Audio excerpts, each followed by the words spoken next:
Salut à tous et salut à toutes, soyez les bienvenus sur consolefun.fr, c'est Yugo05, votre homme de l'ombre préféré, et aujourd'hui on se retrouve pour le vidéo test de Fighting X Layer sur PlayStation 4, développé par le studio Arika, sorti le 28 juin 2018, disponible en deux versions, une version allégée à 35 € et une version complète à 55 € tout de même.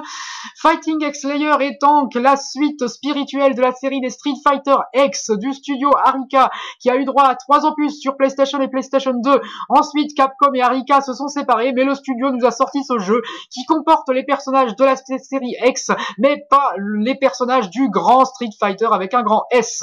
On y retrouve donc Kairi, Allen, Okuto, Hayate, Darun, Sanane, Skulomania, Jack, Blair, Shadowgeist, Doctrine Dark, Garuda et Shirase. Un total de 13 personnages pour le roster de base, sachant que des personnages DLC comme Vulcano Rosso, Pulum ou Sharon sont envisagés. Voici le menu principal du jeu, donc avec les modes online, combat classé, combat amicaux et le tableau des scores, le mode offline pour affronter un autre joueur avec une autre manette, le mode training pour vous entraîner et le mode expert qui est un mode challenge combo, et le mode bougie pour créer un genre de deck qui vous servira pendant les combats. Et un mode arcade, un mode VSIA, bah non, y a pas.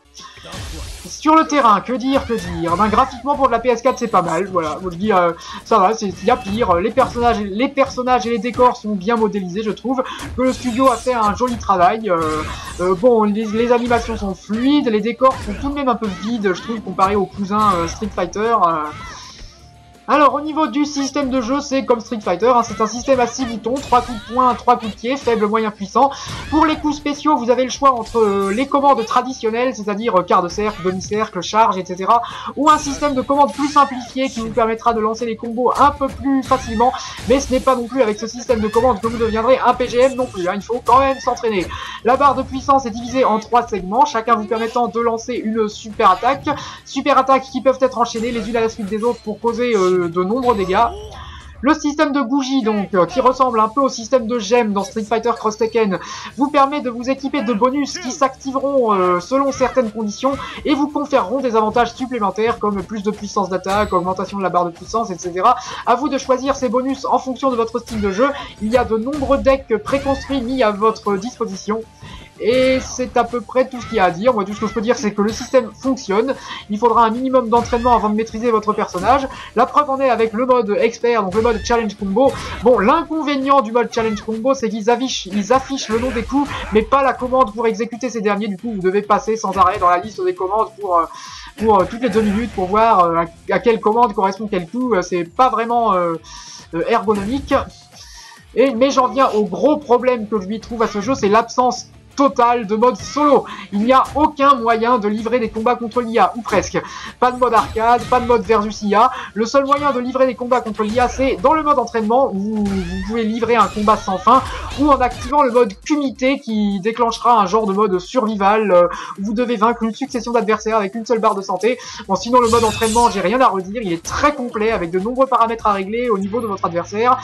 Mais pour le reste, ce sont uniquement des combats contre d'autres joueurs, en local, avec une autre manette, ou en ligne, voilà, sur les combats classés, les combats amicaux.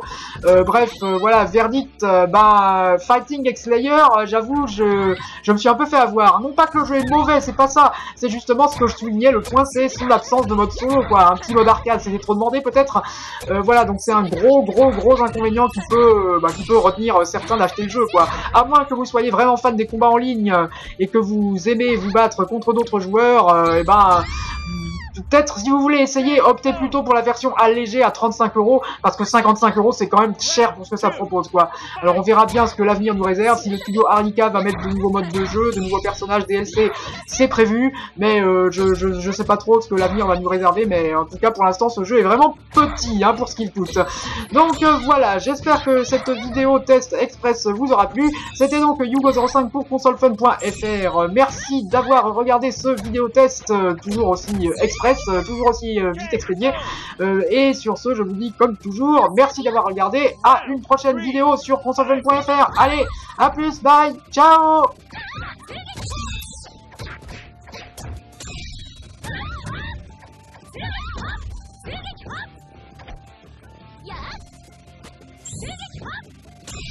Mirage Combo Kick!